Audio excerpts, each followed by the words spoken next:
Well, I'm head of research and collections at the Montreal Insectarium.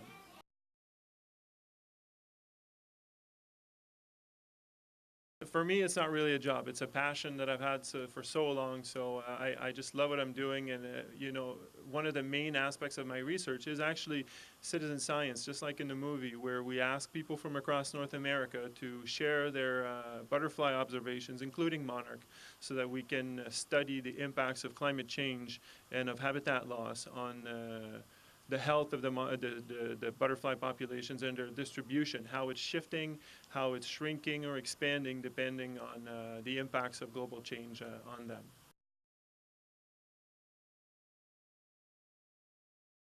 Well, I loved it. I think it's a great movie. I think it's the educational component to it, all the information, really seizing how the Urquharts, this couple, this amazing Canadian couple, established this citizen science initiative across North America. When you think of it, it's almost 50 years ago to finally solve this mystery of the great monarch migration back to Mexico. I think everyone can learn from it.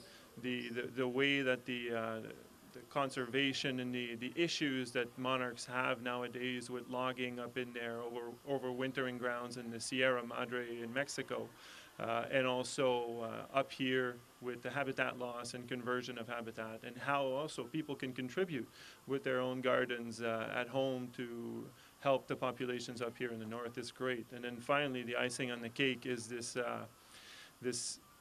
3D aspect, and seeing the kids getting up from their chairs and trying to reach out to the butterflies and all stuff. It's a great show, great movie.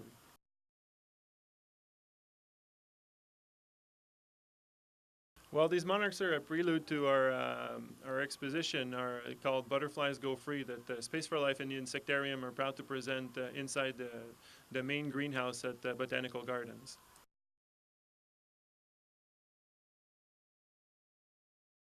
Well, right now it is because of the exposition and because this year the Butterflies Go Free immersive experience will feature the magic and the amazing migration of monarchs, but also during the summer.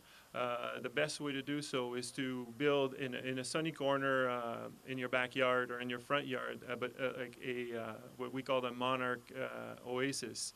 And during Butterflies Go Free, we will have all the tools and all the tips available for people to build the best monarch oasis in the next summer, so that they can experience it in their backyard, but also contribute to maintain and increase the populations of monarchs before they prepare for their great odyssey back to Mexico.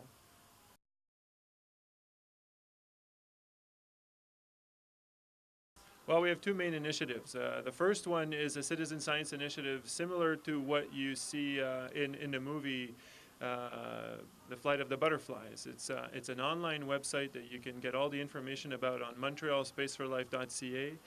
It's called eButterfly. So what we do is that we encourage people that are experiencing nature to share their butterfly observations online, so that we can monitor, especially monarch observations, so that we can monitor their populations and their distribution over time. And then the other initiative, which is extremely important and directly related also to the movie, is called Monarch Without Borders. So this initiative is great because we allow citizens to purchase kits, rearing kits, where they'll rear monarchs from caterpillar to adult, and then they will have the opportunity to tag them, just like in the movie, and release them into the wild so that they can complete their migration back to Mexico. And then it also gives this feel of citizen scientists to the people doing it, because they share the information online as well, and then they have a possibility of tracking their flagged monarchs.